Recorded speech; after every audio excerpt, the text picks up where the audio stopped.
Hello my dear students, আজ আমি তোমাদের জন্য ক্লাস 2 আমার বইয়ের ভিডিও নিয়ে চলে এসেছি। আজকে আমি তোমাদেরকে 130 নম্বর পৃষ্ঠাটা পড়িয়ে এবং তার যে সমস্ত কাজগুলো রয়েছে সেগুলো করিয়ে দেখাবো। তাহলে চলো আমি আজকের ভিডিওটা শুরু করে ফেলি। Read the sentences. রিড মানে কি? রিড মানে হচ্ছে পড়ো।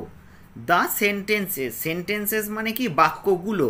তাহলে বাক্যগুলোকে পড়ো। তাহলে চলো আমরা বাক্যগুলোকে পড়ে ফেলি। ওয়ান ইভিনিং মানে একদিন সন্ধেবেলায় the beetle wanted some honey. Beetle মানে আমরা 2 পৃষ্ঠা আগে কিন্তু পড়েছিলাম, সেখানে আমি বাংলা মানে বলে দিয়েছিলাম। বিটেল মানে হচ্ছে গোবরে পোকা। দেখো এই পৃষ্ঠাটায় কিন্তু 127 নম্বর পৃষ্ঠা যখন আমি করিয়েছিলাম আমি দেখিয়ে দিয়েছিলাম বিটেল মানে গোবরে পোকা।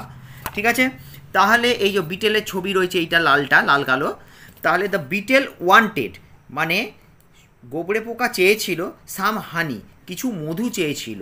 So the beetle called the glow worm, তাই এই গোবরে পোকা কল্ড মানে ডেকেছিল the glow worm. Glow worm মানে হচ্ছে জোনাকি। তাহলে কাকে ডেকেছিল? জোনাকি পোকা। তোমরা জোনাকি পোকা নিশ্চয়ই দেখেছো, রাতের অন্ধকারে যে আলো মিটমিট করে আলো দেয়, পিছনে সবুজ রঙের আলো থাকে, সেইটা হচ্ছে জোনাকি পোকা। তাহলে so the beetle call the glow worm, তাই ওই গোবরে পোকা কিন্তু ইয়েকে ডেকেছিল, জোনাকি পোকাকে ডেকেছিল। The glow worm came with light. Glow worm মানে জোনাকি পোকা, কেম মানে এসেছিল, উইথ লাইট মানে আলো নিয়ে এসেছিল। আলো তো তার গায়েই থাকে, তার গায়েতেই জ্বলে রাত্রিবেলায় আলো, তাই বলছে যে জোনাকি পোকা আলো নিয়ে এসেছিল। টুগেদার মানে একসঙ্গে। They went to the hive of a bee, তারা গিয়েছিল। দে মানে তারা, ওয়েন্ট মানে গিয়েছিল, two the hive.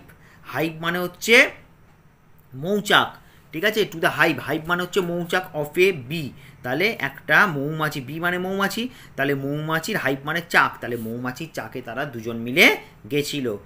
On the way, on the way মানে পথে, মানে যাওয়ার পথে। দে হিয়ার্ড, দে মানে তারা, হিয়ার্ড মানে শুনেছিল, the sound of a cricket. Sound মানে শব্দ, তাহলে কিসের শব্দ শুনেছিল? Of a cricket. ক্রিকেট মানে হচ্ছে ঝিঝি পোকা, তাহলে যাওয়ার পথে তারা ঝিঝি পোকার ডাক শুনেছিল। তাহলে আমি আরেকবার মানেটা বলে দিচ্ছি তোমাদের জন্য সুন্দর করে।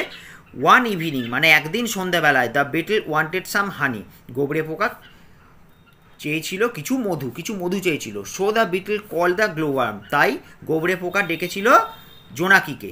The glow worm came with light, জোনাকি আলো নিয়ে এসেছিল। টুগেদার একসাথে। They went to the hive of a bee, তারা একসঙ্গে কী আনতে যাচ্ছিল? মধু। মধু কোথায় পাবে? মৌমাছির চাকে, তাহলে তারা একসঙ্গে মৌমাছির চাকে যাচ্ছিল মধু আনতে। অন দ্য ওয়ে পথে। দে হিয়ার তারা শুনেছিল the sound of a cricket, তারা শুনেছিল ঝিঝি পোকার ডাক। ঠিক আছে, হয়ে গেল। তাহলে আমাদের এখানে পড়ে। এবার নিচে কি করতে বলেছে চলো আমরা দেখে দিই। রিড দ্য ক্লুজ মানে ক্লু দেওয়া রয়েছে, ঠিক আছে, সেগুলোকে পড়তে বলা হয়েছে। ফিল ইন দ্য বক্সেস, এবং বক্সে পূরণ করতে বলা হয়েছে। এই যে বক্স রয়েছে, এই যে বক্সগুলো রয়েছে, বক্সে পূরণ করতে বলা হয়েছে। ঠিক আছে, তাহলে আমরা এক এক করে করব।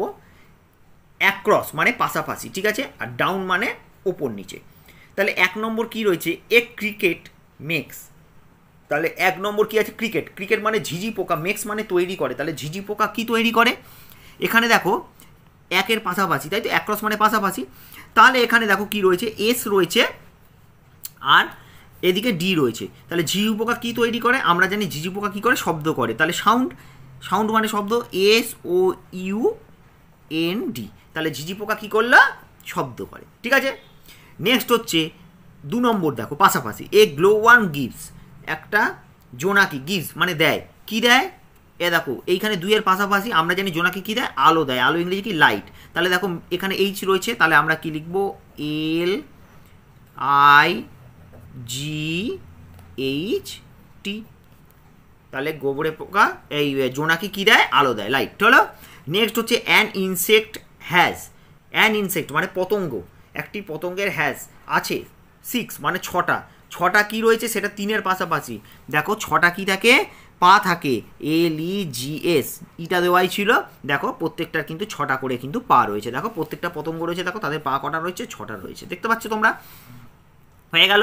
এবারে আমরা চলে যাব ডাউন মানে ওপর নিচে। এ বি কালেক্টস মানে একটা মৌমাছি সংগ্রহ করে। কালেক্ট মানে কি? সংগ্রহ করে। তাহলে মৌমাছি কি সংগ্রহ করে? আমরা জানি হানি মানে মধু। HONEY, যেহেতু আমরা এখানে ওটা বসিয়েছিলাম তাহলে মিলে গেল, HONEY হানি হলো। আচ্ছা, এবারে লাস্ট দেখো 5-এর ওপর নিচ, এ মসকিউটো স্প্রেড, একটা মশা ছড়ায়। তাহলে মশা কি ছড়ায়? তুমি বলতে পারো ম্যালেরিয়া ছড়ায়, কিন্তু যদি ম্যালেরিয়া হয়, দেখো 5-এর ওপর নিচে কি ম্যালেরিয়া হবে? কারণ ডি আছে, আই আছে, তাহলে আমাদের এটা কোনোভাবেই ম্যালেরিয়া হচ্ছে না। এখানে হবে যেটা, সেটা হলো রোগ। মশা কি ছড়ায়? রোগ ছড়ায়। রোগ ইংরেজি হচ্ছে ডিজিজ, DISEASE। দেখো এবার মিললো কি না, DISEASE, ডিজিজ। ডিজিজ মানে কি? রোগ। ঠিক আছে, আশা করি তোমরা ভালোভাবে বুঝতে পেরেছো। এই ছকটা এবারে তোমরা নিজেরাই বইতে কিন্তু পূরণ করে নিতে পারবে। তাহলে আমার আজকের ভিডিও এই 130 নম্বর পৃষ্ঠাটাই থাকলো। ভিডিওটা ভালো লাগলে লাইক করবে, কমেন্ট করবে, আর এই বইটার ওপর আরও ভিডিও দেখতে কিন্তু প্লেলিস্টে অবশ্যই সার্চ করো, সেখানে গিয়ে কিন্তু তোমরা পরপর এই বইটার পেজ বাই পেজ ভিডিওগুলো পেয়ে যাবে। আর যদি আমার চ্যানেলে এখনও সাবস্ক্রাইব না করে থাকো, তাহলে চ্যানেলটা অবশ্যই সাবস্ক্রাইব করে দিও।